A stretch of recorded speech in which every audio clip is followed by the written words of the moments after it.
In this interview, we chat with mother and son, Keri and Ethan Neidig, about how a family with two young boys turned a gap in the local youth sports scene into Greater Lehigh Valley Athletics, a nonprofit NFL flag football league that more than a decade later has become a multi-generational passion project and a pillar of the community. Keri talks about building the league and running it alongside her husband, her two now grown sons, her mother, and her sister-in-law. Ethan offers the player's eye view of growing up inside something his parents built from scratch. The conversation offers a compelling look at how a shared mission can motivate a family to work together, even through very long hours. Hi, Keri. Hi, Ethan. Thanks so much for joining me today. Thanks for having us. Thanks for having us. Absolutely. It's such a cool story, and we're all Pennsylvanians here, so that's kind of a cool connection. I'm going to have to come up and check out a game, I think, but let's talk about the league. Tell me about how and most importantly, why this league was started, and then just tell everybody what your roles are in the league. Yeah, so I'll kick us off. This is going back a little bit of time. So Greater Lehigh Valley Athletics was created. We actually created it as a nonprofit at the end of 2013. So our very first season ran, in January. We had registration for the first time in 2014. What we actually did, and it was really my husband and I, and then we had, created a small board to help us get this going. But it was really created out of a need that we felt at the time, because now you're going back, 12 years? Yeah. How old were you, Ethan? Like, you think about how old. We have two boys. Ethan, who's with us obviously today, and his brother, who's just a year older than him. But right. We were kind of like, the young family that were looking for something in the Lehigh Valley that we felt we just weren't finding exactly what we wanted, right? We got introduced to NFL flag. They had a blast playing it. Ethan can certainly speak to the actual, just as a player, right, playing through the program.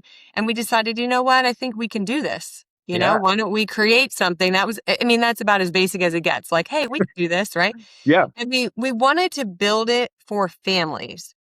So, one practice a week, one game a week at the same location, no fundraising, no tryouts, it was built so you can do other things. You're not, especially when you're so young. Like, we start at age 5. We didn't want this to take over your life. We want you to play other sports or an instrument or, like, I don't know, just read.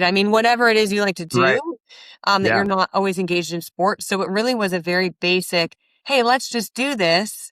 Let's build it for parents. We can run it. We can handle it. And it gave our kids somewhere to play. That was how it sort of started.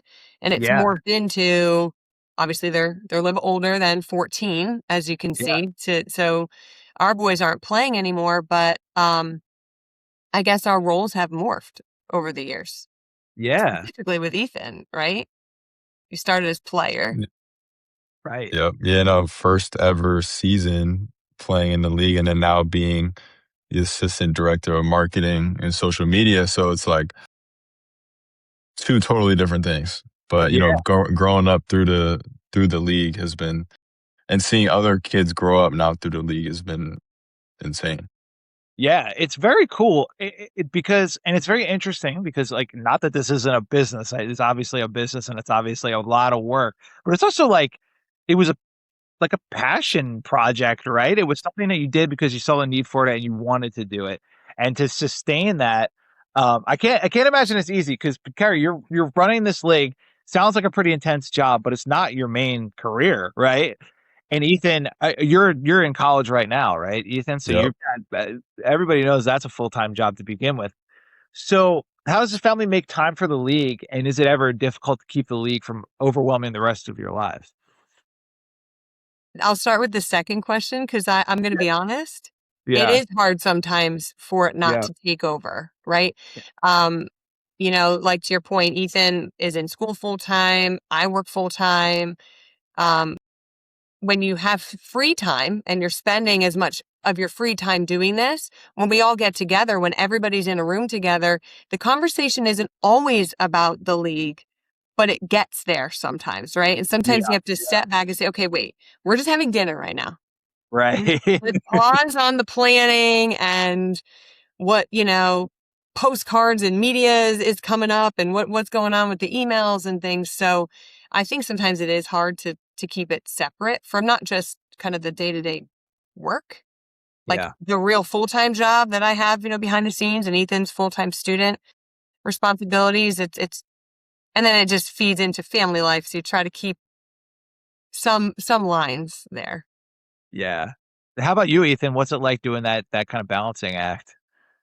It's it's definitely tough because, you're going from a student to now being a part of this where, it doesn't really end. It's not a 9 to 5 where you're done at 5. Yeah. Like it's, be a student, come back, and now we have this, and this that we have to do. So it's not a really, there's never like a point where we're like, all right, we can take a breath and relax. It's kind of just like go, go, go. And one thing I want to add too was like, I'm pretty sure we spent our Easter Sunday this year just sitting down and just talking about the girls' league that we just launched. Yeah, And yeah. and it's one of those things where it's like, it might sound bad to a lot of people, but I think we all love it though. Like we all love to just like sit down and just talk about it at any point. Yeah, So it's not a bad thing, but again, does take up a lot of time. definitely. I think that's such a great point. Somebody was actually talking to me about this earlier today, which is like, yes, it's good to have boundaries, right? Like it's not, you don't want to be talking shop all the time. But at the same time, trying to avoid it at all costs is kind of like you're trying to avoid the elephant in the room. It's something that you all have in common. You're all passionate about it. So like you're never going to be able to avoid it completely, and you probably wouldn't want to because it's a passion for you all. So I think that's really cool. Was there ever a point, and maybe Keri, this might have been more early on when you were still kind of getting off the ground? Was there ever a point for you where you were like, is this worth the amount of time and effort it's taking when it's not like our main livelihood? Were there ever discussions like that? Definitely. Yeah. I can remember, working during the day, and my job in my regular job, my kind of real job, we'll call it, I sometimes travel, right? So I might be Yeah. traveling and then I come home, and especially with the age when Luke and Ethan were so young, I can remember saying, because then I would sit down and I would start work on like my laptop or answering emails or whatever it was that we were doing with the league. And I remember thinking like, oh my gosh, am I being a good parent? Like, am I there? Am I doing enough with my own kids and not letting all of the kids and families of GLVA take my attention away from the family that's living under my roof? And my husband and I got into a lot of conversations about that. It's like, I needed personally to create more boundaries because I'm a little bit too much type A, right? Right. Like, Right. you don't have to answer the email today. Right? I Yeah. can answer the email tomorrow and spend the time, whatever it was we were doing as a family for that hour before they went to bed or something like that. So it definitely early on was harder to separate because there were so many moving parts. Yep. You know what I mean? I just trying Totally. we were kind of figuring it out as we go. But Right. yeah, This is our first time creating a business, regardless that it was a not for profit. I mean, we still had to do all the same things. So we were absolutely. trying Yeah. to figure it out as we went. So there were definitely times I can honestly say, and this may sound a little bit cheesy, but it is genuine. When we walk on the field on a Sunday, when we have games, that sort of, oh my gosh, did I, spend too much time on this? Or it kind of goes away because then you see the Yeah. result of it versus just the admin behind the scenes. You see like, oh, this is what we're doing it for. Yeah. Right. And Yeah. we're all doing it together. If we weren't all doing this together, I'm not sure what GLVA would look like today. Like if like my husband is there on like Ethan and Luke, my mom, like we're all there with a role. So I think part of it is we're passionate about the league, but we're also doing it together. So it keeps all of us Yeah. motivated too to Yeah. put in Well, those extra hours. that was going to be my next question, which is, you've got 3 generations involved now. You have your mom involved. You have your sister-in-law, Allie, right, running the Uh-huh. cheerleading. It's really cool to have like we call them married-ins, right, in family business, but like it's really cool. And then your husband's involved, and then Ethan and Luke. How did like the extended family come to be involved, and what's it like for both of you to work alongside family? So, Keri, I'll give that to you first, and then Ethan.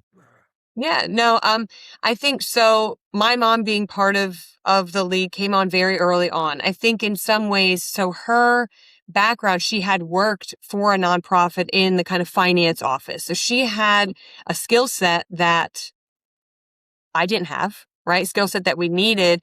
And it was one that, I mean, and in truth, it's who we trusted, right? Yeah. Like that we could kind of lean in. And she had just been getting ready to retire. So the timing sort of worked out, retiring from her full-time job. She was looking for something additionally to do. She wanted to help, right? She had the skill set to fit that role. So she's been part of this from, day one.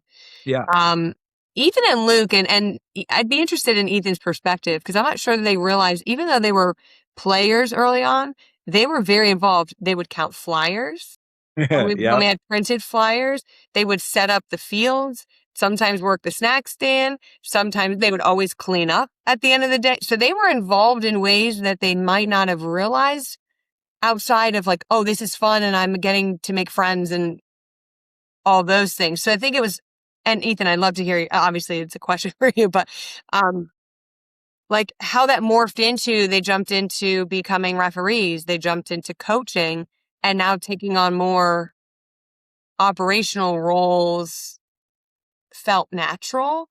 Yeah. I feel Well, it like was it's really been like part of it.